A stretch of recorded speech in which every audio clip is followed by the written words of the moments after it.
Lisa Martinez shifted her weight from one foot to the other as she stood in the hot summer sun.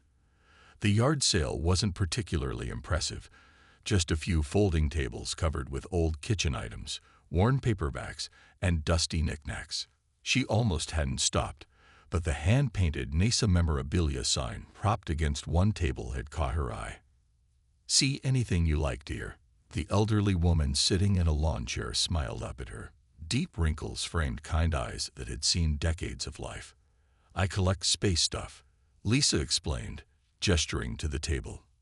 "Your sign mentioned NASA memorabilia." The woman nodded and pointed to a small cardboard box. "My husband worked there for 30 years. Engine design. Most of his good things went to our grandchildren, but there are odds and ends in there." Lisa dug through the box eagerly. There were a few faded mission patches, some technical manuals, and several promotional pens. Nothing extraordinary, but she enjoyed the hunt. As she reached the bottom of the box, her fingers touched something solid wrapped in tissue paper. "What's this?" she asked, carefully unwrapping it. "Oh, that old thing." The woman squinted. "I always thought it was ugly, but my husband insisted on keeping it. Said a colleague gave it to him in '67. Some kind of alien toy." In Lisa's palm sat a strange figurine about 5 inches tall. It was humanoid but clearly meant to be an alien, with disproportionately long limbs and an oversized head. Its skin was a faded blue-green color that might once have been vibrant. The most striking feature was its large, almond-shaped eyes, which seemed to be made of some kind of glass or crystal. "It's different," Lisa said, turning it over in her hands. The craftsmanship was surprisingly detailed for what appeared to be a cheap novelty item. The surface felt almost metallic rather than plastic. $5, and it's yours," the woman said. "To be honest, I'll be glad to see it go. Always gave me the creeps." Lisa smiled. "I'll take it. It'll fit right in with my collection." She paid for the figurine and a few of the mission patches, thanked the woman, and headed back to her apartment. The afternoon sun beat down on her neck as she walked the 3 blocks home, her new treasures tucked safely in her bag. Back in her small one-bedroom apartment, Lisa set the patches aside to be framed later and placed the alien figurine on her special shelf. The bookshelf contained her most prized possessions, models of the Saturn V and various space shuttles, meteorite fragments, signed astronaut photos, and now this odd little alien toy. "Welcome to the collection," she said to it, arranging it between a lunar lander model and a piece of desert glass that supposedly came from a meteorite impact. After making herself a sandwich and settling in to watch a documentary about black holes, Lisa almost forgot about her new acquisition. Night fell, and she eventually turned off the TV and prepared for bed. As she passed by the bookshelf on her way to brush her teeth, something caught her eye. A faint blue glow. Lisa stopped and stared at her collection. The glow seemed to be coming from the alien figurine, specifically from its eyes. She approached slowly and picked it up. The glow faded immediately. "Weird," she muttered, turning it over in her hands. "Maybe it's glow-in-the-dark paint."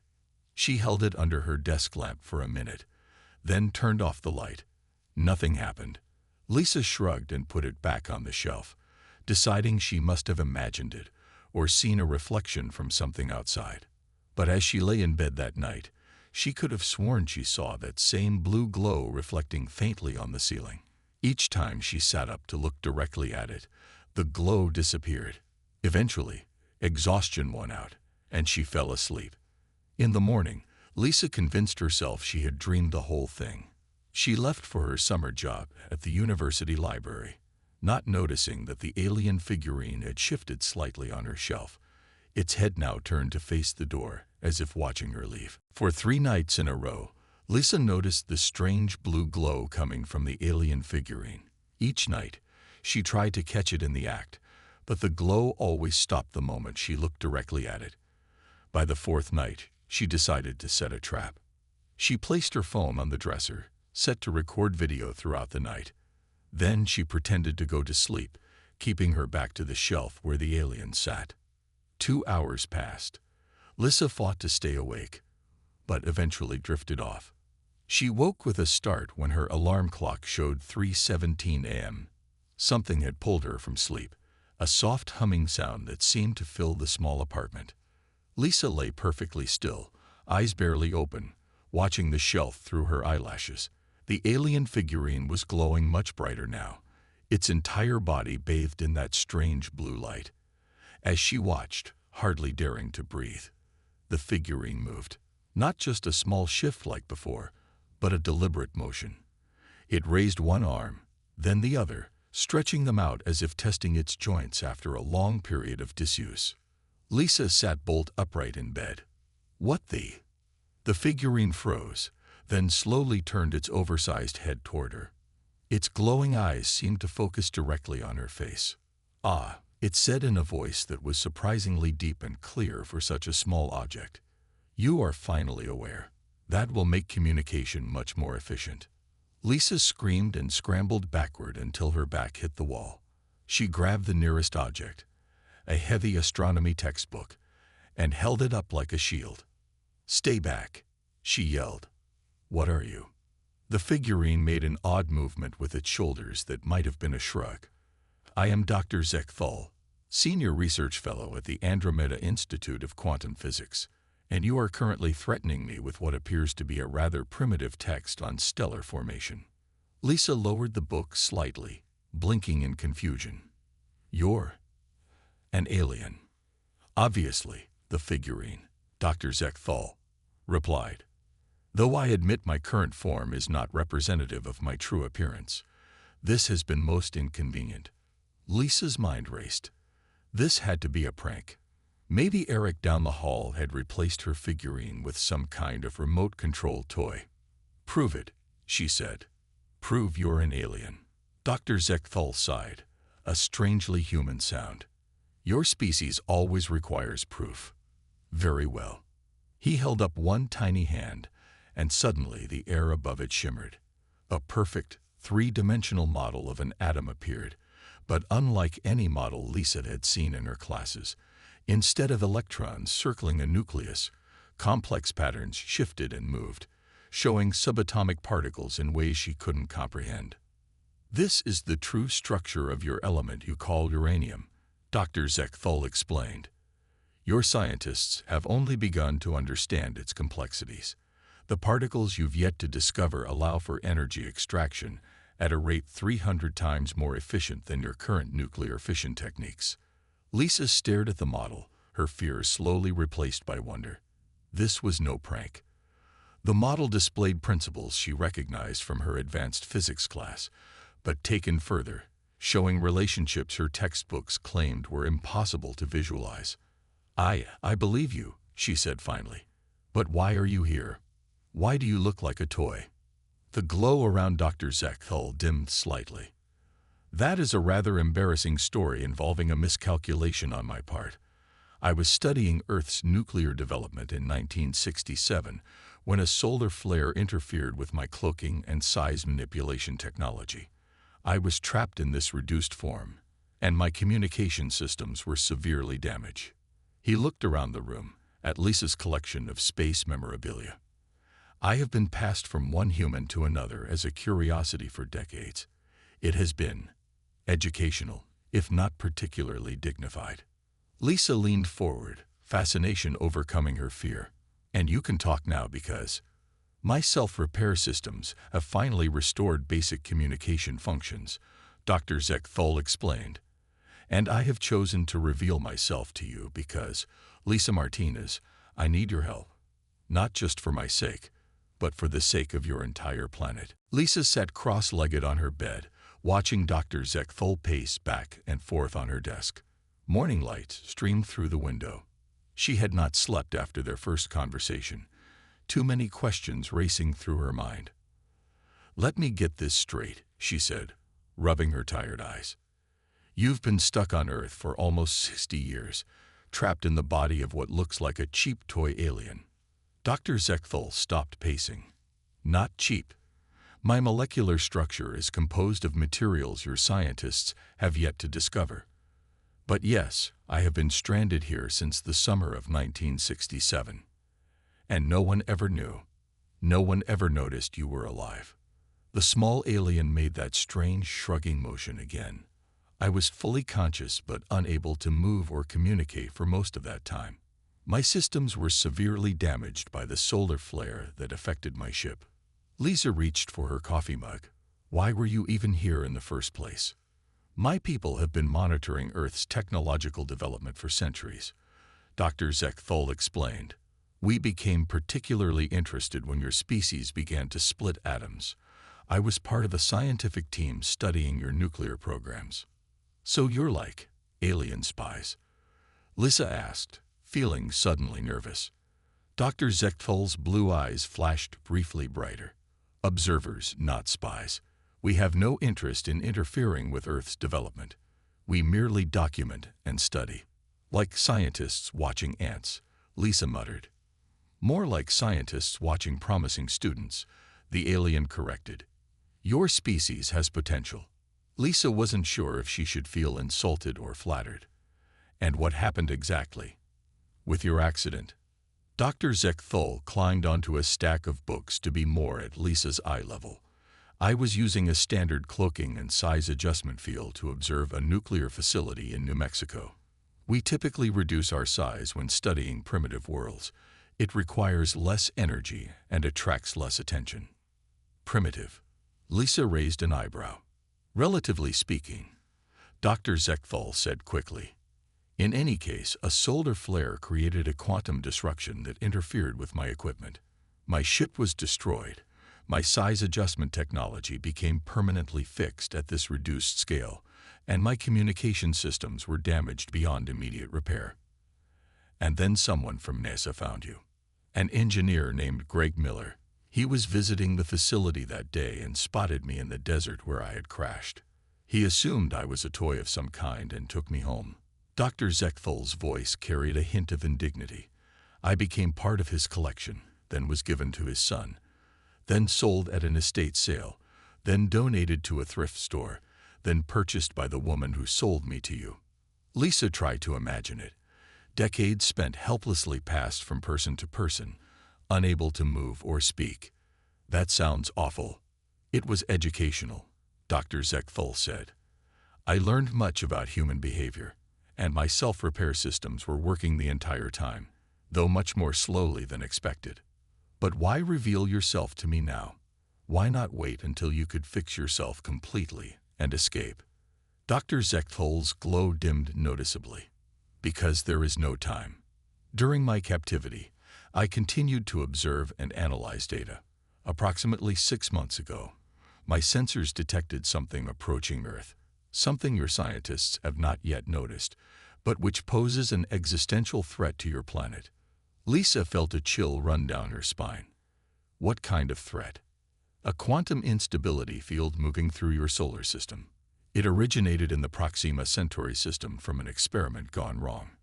If it reaches Earth, the consequences will be catastrophic. What will happen? Lisa asked, her voice barely above a whisper. All nuclear reactions will become unstable. Dr. Zechthol said gravely. Your nuclear power plants will fail.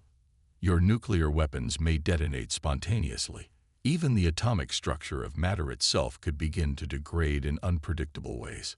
Lisa stared at the tiny alien, trying to process the enormity of what he was saying. And you think I can help stop this?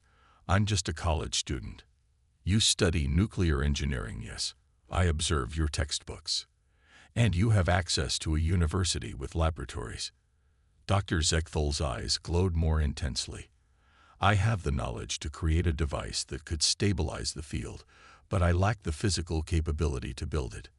I need human hands. I need your help. Lisa Martinez.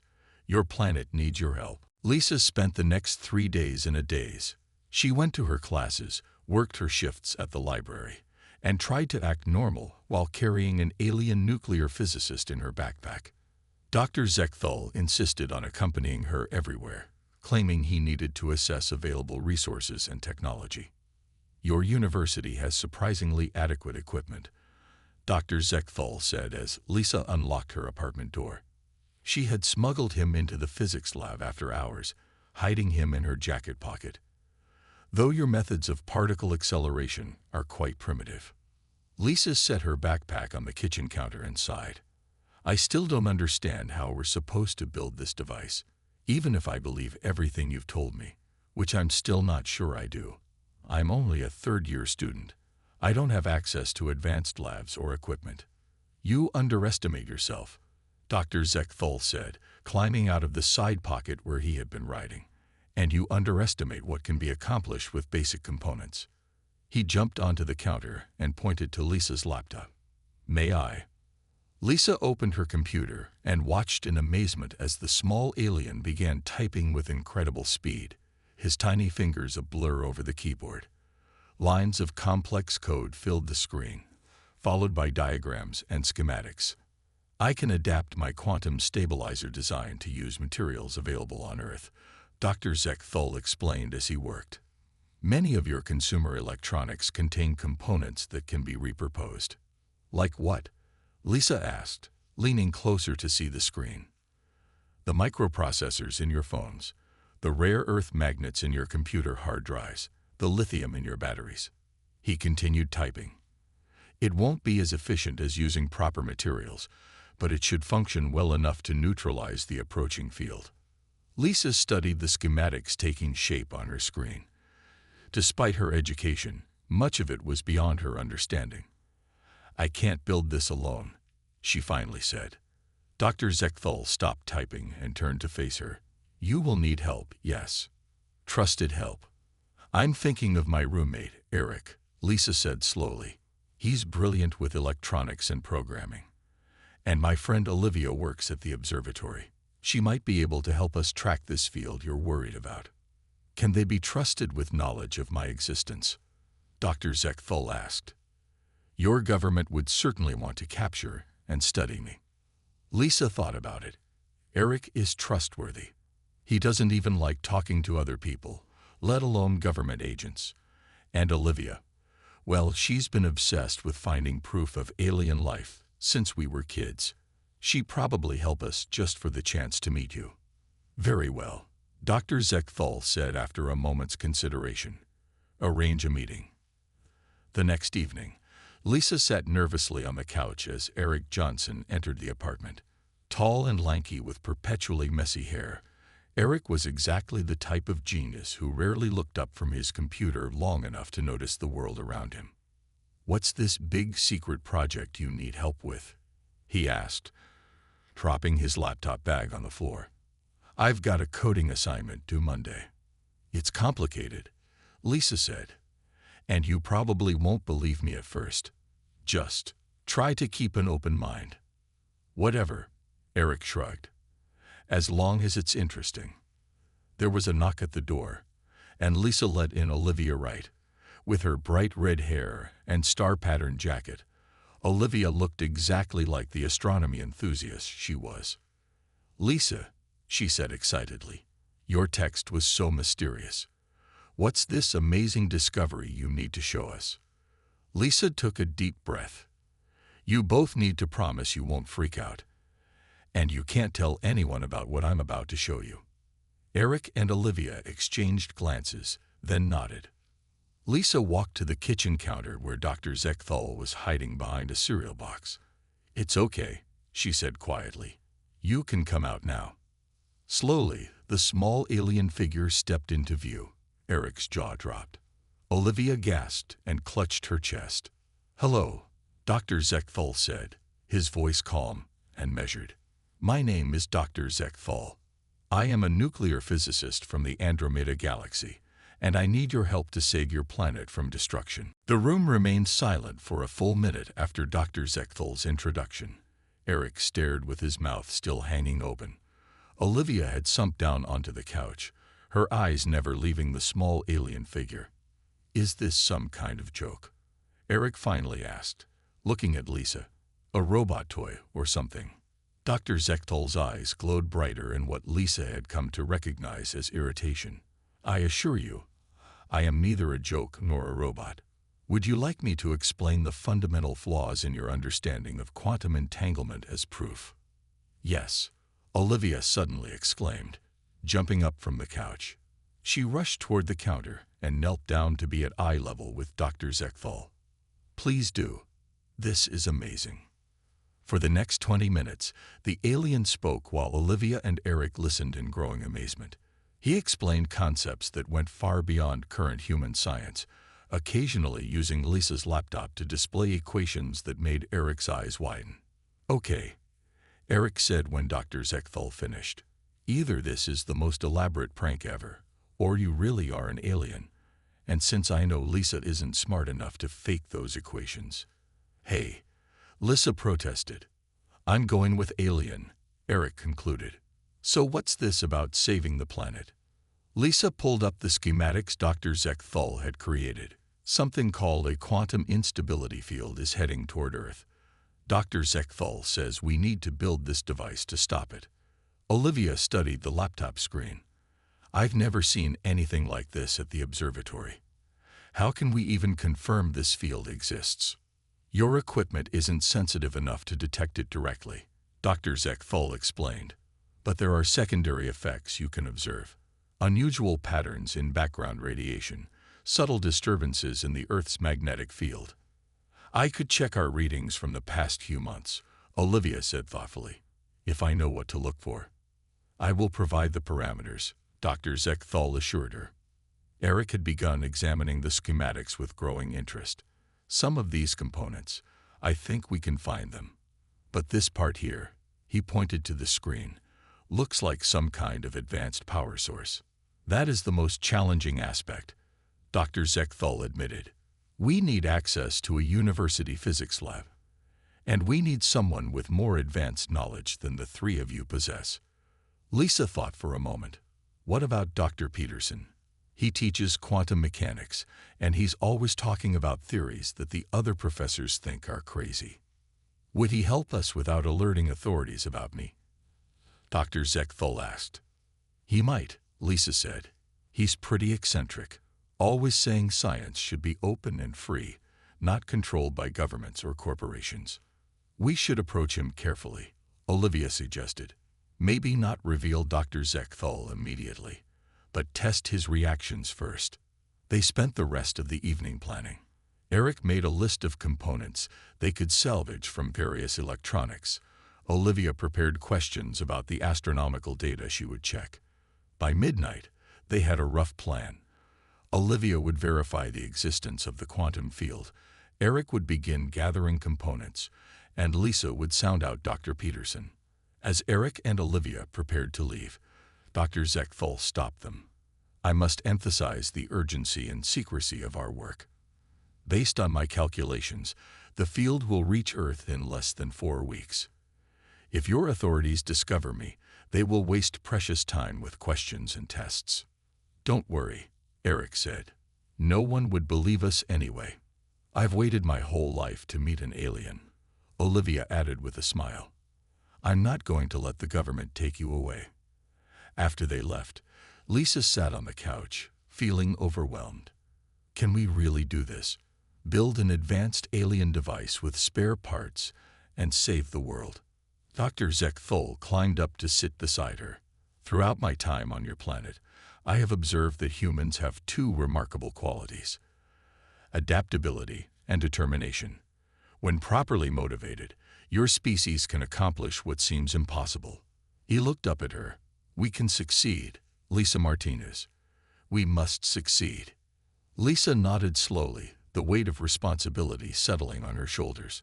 Tomorrow she would approach Dr. Peterson, and their desperate race against time would truly begin. Dr. Alan Peterson's office was cluttered with books, papers, and strange devices that Lisa couldn't identify. The gray-haired professor peered at her over his thick glasses, his bushy eyebrows raised in curiosity. You want to discuss theoretical quantum field stabilization, he repeated. That's quite advanced for an undergraduate, Miss Martinez. Lisa nodded nervously. She had spent hours rehearsing this conversation with Dr. Zekthal, who was currently hiding in her backpack. It's for Personal project, sir. I've been reading about quantum instability and its potential effects on nuclear reactions. Dr. Peterson leaned forward, suddenly interested. That's fascinating. Most of my colleagues dismiss my work in that area as too speculative. He pulled a notebook from a messy stack. Just last year, I published a paper suggesting that quantum fields could be manipulated under the right conditions. No one took it seriously. Lisa felt a slight movement in her backpack. Dr. Zekthal was signaling her to continue. Actually, sir, I read your paper. That's why I came to you. What if there was a way to create a device that could stabilize a quantum field disruption? The professor's eyes widened. Theoretically possible, but the energy requirements would be enormous. And the calculations involved. He shook his head. It would take years of work with a team of experts. Lisa took a deep breath. What if I told you I have access to advanced calculations and a design that might work with available materials? Dr. Peterson stared at her for a long moment. Miss Martinez, are you suggesting you've solved problems that have stumped the world's leading physicists? Not me, Lisa said quietly. But I know someone who has. She glanced at the closed office door, then slowly opened her backpack. Dr. Zekthal peered out, then climbed onto the desk. Dr. Peterson fell back in his chair, his face pale with shock. Hello, Dr. Peterson, the alien said calmly. I believe we need to collaborate. After the initial shock wore off, Dr. Peterson proved to be exactly the ally they needed. Rather than panic or call security, he bombarded Dr. Zekthal with questions about advanced physics, growing more excited with each answer. This is extraordinary, he kept saying. Everything I've theorized, but so much further advanced. By the time they left his office, Dr. Peterson had agreed to help them access the university's advanced physics lab during off hours. He also offered to provide specialized equipment from his own research budget. That evening, the team gathered in Lisa's apartment. Olivia arrived first, bursting with news. I found it, she announced, connecting her laptop to Lisa's TV screen. The anomalies in the background radiation, exactly where Dr. Zekthal said they would be. She displayed a series of graphs showing unusual patterns. It's subtle, but definitely there. The field is real, and it's moving toward us. Eric arrived next, carrying 2 heavy backpacks. I got most of the electronics we need, he said, dumping the contents onto the coffee table. Had to take apart my gaming computer and 3 old phones, but it's worth it to save the world. Dr. Peterson was the last to arrive, wheeling in a small cart covered with a blanket. I signed out some equipment from the lab, he explained, lowering his voice. Officially, it's for a graduate research project. Unofficially, he pulled back the blanket to reveal several sophisticated-looking devices. Dr. Zekthal examined everything with satisfaction. We can begin construction tomorrow. The university lab will be perfect for our needs. Over the next 2 weeks, they worked whenever the lab was empty. During the day, Lisa attended classes as usual. At night, she, Eric, Olivia, and Dr. Peterson helped Dr. Zekthal build the quantum field stabilizer piece by piece. The device slowly took shape, a complex array of modified electronics surrounding a central core that Dr. Zekthal designed himself. It didn't look impressive. Just a jumble of circuit boards, wires, and repurposed components, but the alien assured them it would work. They were nearly finished when the trouble began. Lisa noticed a dark sedan parked outside her apartment building for 3 days in a row. Then Dr. Peterson reported that someone had been asking questions about his recent equipment requisitions. I think we're being watched, Lisa told the others as they worked in the lab one night. Someone must have noticed what we're doing. We need to accelerate our timeline, Dr. Zekthal said gravely. The field will reach Earth in 8 days, and I believe your government agencies have become aware of our activities. The university lab was quiet at 2 a.m.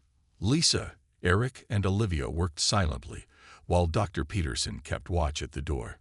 Dr. Zekthal directed their efforts from the center of the main workbench, occasionally adjusting tiny components with his small hands. "We're almost done," Lisa whispered, connecting the series of wires according to the alien's instructions. "Just the power source left, right?" Dr. Zekthal nodded. "The most critical component. We need tow." The lab door burst open. Dr. Peterson stumbled backward as 4 people in dark suits rushed in. 2 men and 2 women, all wearing earpieces and serious expressions. The lead agent, a tall woman with short gray hair, held up a badge. "Federal agents," she announced. "Step away from your equipment and put your hands where I can see them." Lisa froze. Eric raised his hands immediately. Olivia dropped the tools she was holding with a clatter. "Dr. Alan Peterson," the agent continued, "you are using restricted materials without proper authorization, and the rest of you are trespassing in a secure laboratory after hours." "Agent Clark," Dr. Peterson said, reading her badge. "This is a simple university project. There's no need for—" "Save it," Agent Clark interrupted. "We've been monitoring unusual power usage and radiation signatures from this lab for days, and our surveillance shows you've been sneaking equipment in and out." Her eyes narrowed. "Where is it?" "Where is what?" Lisa asked, trying to sound innocent while sliding her body to block their view of Dr. Zekthal. "The unidentified energy source," Agent Clark said. "Our sensors detected non-terrestrial energy patterns." One of the male agents moved toward the workbench. "Ma'am, I found their device." Lisa watched in horror as he began examining their half-completed stabilizer. Dr. Zekthal had ducked behind a large circuit board, temporarily out of sight. "Careful with that," Eric blurted. "It's delicate." "What exactly is this device?" Agent Clark demanded, approaching the workbench. The 4 students exchanged nervous glances. Dr. Peterson stepped forward. "It's an experimental quantum field manipulator, part of my research. These students are helping me test a new theory." Agent Clark didn't look convinced. "This technology appears beyond current scientific capabilities. Where did you get the designs?" Before anyone could answer, a small voice spoke from the workbench. "From me." The agents froze as Dr. Zekthal stood up, his blue form glowing softly in the dim lab. "I provided the designs, and I would appreciate if your agents would not damage our work. The fate of your planet depends on it." The room erupted into chaos. One agent drew a weapon. Another spoke urgently into his earpiece. Agent Clark stared in shocked silence. "Stand down," she finally ordered as her agents moved toward Dr. Zekthal. "Nobody touch anything." She turned to Lisa. "Explain." Now, over the next hour, they told Agent Clark everything. About finding Dr. Zekthal, the approaching quantum field, and their desperate plan to build a stabilizer. The agent listened without interruption, her expression unreadable. "If what you're saying is true," she said when they finished, "this is a matter of national, global security." "It is true," Dr. Zekthal insisted, "and we have very little time left. The field will reach Earth in 7 days." Agent Clark studied the small alien for a long moment, then made a decision. "Pack everything up. All of you are coming with us." "Where?" Lisa asked, alarmed. "To a secure government facility where you'll have proper resources." She looked at Dr. Zekthal. "If this threat is real, you'll get whatever you need to finish your device. But first, our scientists will need to verify your claims." "We don't have time for tests," Olivia protested. "You don't have a choice," Agent Clark said firmly. "But I promise we'll move quickly." As government agents carefully packed their equipment, Lisa approached Dr. Zekthal. "What do we do now?" she whispered. The alien physicist looked up at her with his glowing blue eyes. "We cooperate. Your government has resources we need, and perhaps this is for the best." He glanced at the agents efficiently securing their work. "The threat we face is too great for just 5 of us to handle alone.